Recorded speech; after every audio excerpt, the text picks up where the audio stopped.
Attention.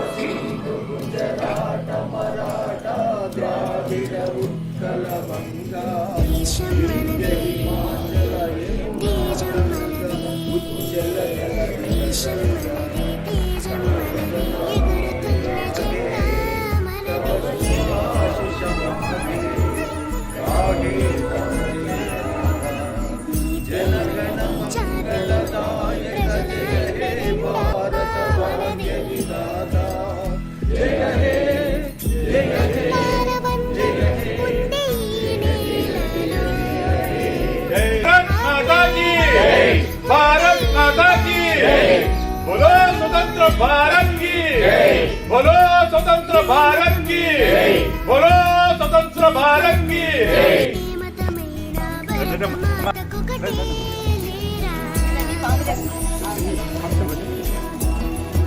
Raju you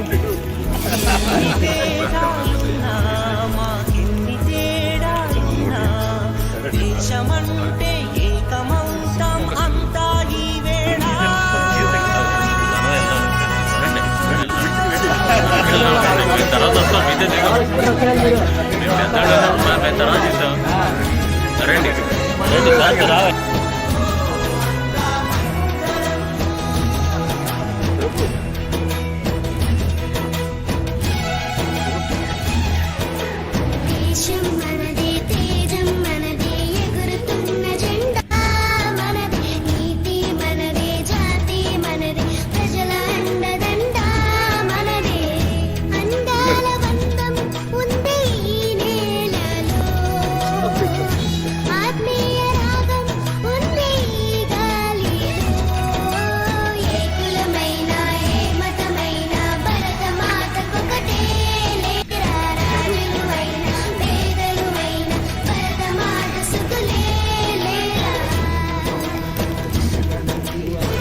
గణతంత్ర దినోత్సవ శుభాకాంక్షలు. అందరికీ గణతంత్ర దినోత్సవ శుభాకాంక్షలు. మనందరికీ తెలుసు, మనకి స్వాతంత్ర దినోత్సవం వచ్చిన తర్వాత డాక్టర్ అంబేద్కర్ గారి ఆధ్వర్యంలో మరి ప్రత్యేక కమిటీ రాజ్యాంగాన్ని రూపొందించి మరి ఈ రోజు నుంచి అమల్లోకి వచ్చే విధంగా మరి 1950 సంవత్సరం జరగడం జరిగింది. అప్పటి నుంచి కూడా ప్రతి సంవత్సరం కూడా మనం స్వాతంత్ర దినోత్సవం అలాగే గణతంత్ర దినోత్సవాలని మన యొక్క పండుగలాగా మనందరం సెలబ్రేట్ చేసుకుంటున్నాము. ఈ సందర్భంగా ఏంటంటే మనకి ఎంతోమంది మరి యొక్క త్యాగమూర్తుల యొక్క నాయకుల యొక్క త్యాగ ఫలితమే మనకి స్వాతంత్ర సిద్ధించింది. కాబట్టి ప్రతి ఒక్కరూ కూడా మరి మన స్వాతంత్ర దినోత్సవాన్ని అలాగే గణతంత్ర దినోత్సవాన్ని తప్పనిసరి జరుపుకుని మనందరం కూడా వారు చేసిన త్యాగానికి మనకు కృతజ్ఞతగా మనం కూడా దేశం పెంచుకుని మరి మనందరం కూడా నైతిక విలువలు పెంచుకోవాలని చెప్పని ఈ సందర్భంగా తెలియడం జరుగుతుంది. మరి స్వాతంత్ర సమరంలో పాల్గొన్న నాయకులందరూ కూడా వాళ్ళేది ఖాళీగా ఉండే లేకపోతే నిరుద్యోగం చేసిన ఉద్యోగం కాదు అది. వాళ్ళ యొక్క ఆస్తులు పణంగా పెట్టారు, వాళ్ళ యొక్క వృత్తులు పణంగా పెట్టారు, వాళ్ళ యొక్క సంపదలు పణంగా పెట్టారు, వాళ్ళ కుటుంబాలను కూడా పణంగా పెట్టి స్వాతంత్ర సమరంలో పాల్గొని చాలామంది అసూలు బాశారు. వారి యొక్క త్యాగమే మనం ఈరోజు స్వేచ్ఛావాయి తీర్చుకుంటున్నాము. కాబట్టి గణతంత్ర దినోత్సవం సందర్భంగా మరి రాజ్యాంగాన్ని మనం అమలు చేసుకుంటే రాజ్యాంగం పట్ల ప్రతి ఒక్కరు గౌరవంగా ఉండాలి, రాజ్యాంగాన్ని సక్రమంగా అమలు అయ్యేట్టుగా ప్రతి ఒక్కరు కృషి చేయాలని చెప్పని ఈ సందర్భంగా తెలియజేసుకుంటూ నమస్కారం. అందరికీ గణతంత్ర దినోత్సవ శుభాకాంక్షలు. మనం ముఖ్యంగా ఈరోజు ఒక పండగలాగా చేసుకుంటాం. దానికి కారణం మనకి 1947 సంవత్సరంలో ఇప్పటివరకు ఉన్నటువంటి పాలకులు ఈస్ట్ ఇండియా కంపెనీ కానీ ఆ తర్వాత వచ్చిన బ్రిటిష్ పాలకులు మన దేశానికి వదిలేసి వారి దేశం వెళ్ళిపోయారు. మనకి స్వాతంత్రాన్ని ఆ రోజు నుంచి ప్రకటించి మనకి ఆ రోజు నుంచి స్వాతంత్రాలు మనకి లభించాయి. ఆ భారతదేశానికి అందరూ పెద్దలందరూ వాళ్ళ యొక్క కృషితో వాళ్ళ యొక్క సత్యాగ్రహాలు ఆందోళనలు ముని చేశాక 1947 సంవత్సరంలో ఆగస్టు 15వ తారీఖున మనకి స్వాతంత్రం సిద్ధించింది. ఆ రోజున మనం చేసుకుంటున్నాము. ఆ స్వాతంత్రం వచ్చాక మన ప్రజలు ఎలా ఉండాలి, దిశానిర్దేశం చేయడానికి ఏం కావాలి, హక్కులే ఉండాలి, వాళ్ళ డ్యూటీస్ ఏమి ఉండాలి అని దాని మీద, తర్వాత ఈ పరిపాలన ఎలా ఉండాలి అనే దాని మీద కూడా చర్చలు జరిగాయి. దాని మీద ఒక కమిటీని నియమించారు. రాజేంద్ర ప్రసాద్ గారు అప్పుడు ఉన్నటువంటి రాష్ట్రపతి గారు డాక్టర్ అంబేద్కర్ గారి ఆధ్వర్యంలో ఒక కాన్స్టిట్యూషన్ కమిటీ ఏర్పాటు చేశారు. అంబేద్కర్ గారు దానికి చైర్మన్గా ఉన్నారు. వారు ఆ కమిటీ కలిసి దేశాలు విదేశాల్లో ఉన్నటువంటి కాన్స్టిట్యూషన్స్ అన్నీ కూడా తరువుగా చూసి మన పరిస్థితులకి మన ప్రజలకి సూట్ అయ్యేలాగా ఈ కాన్స్టిట్యూషన్ని రిటర్న్ కాన్స్టిట్యూషన్ని బిగ్గెస్ట్ కాన్స్టిట్యూషన్ వరల్డ్లో ఉంది తయారు చేశారు.